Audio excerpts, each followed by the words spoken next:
Nagabenta ki khubor baman kasni pet but subscribe ya u Antor News.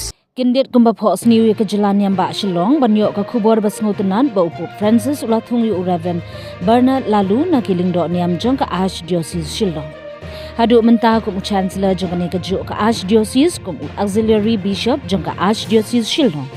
Lakha yu Reverend Bernard Laloo ha ka khandu tarik uyayong siajak na ispa nyop riu halat lingkot Meghalaya.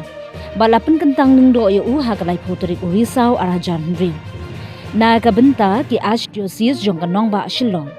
Ula syakri ya ka Archdiocese kum assistant jong ka St. Paul's Church apa Shillong ha usnem arhajar riu hadu usnem arhajar nyo. U administrator jong ka Christ the King College Shillong ha usnem arhajar pra.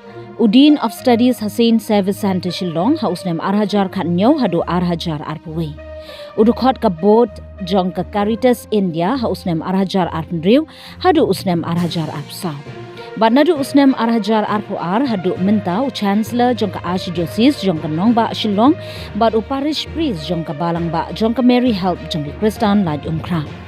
Ulalong ru udukot barim jong ka Farmers Commission kumjuru jong ka State Tuberculosis Comorbidity Coordination Committee ka Sarkar Meghalaya.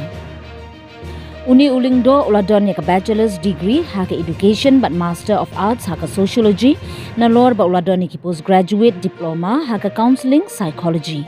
Ya gani ka kindon na pennapat ba harum ha ka sinsat jan ha ka pratrik unai wing arhajar arpsan ha ka por khat arbaji but ha CBCI center ha New Delhi arhajar arpsan.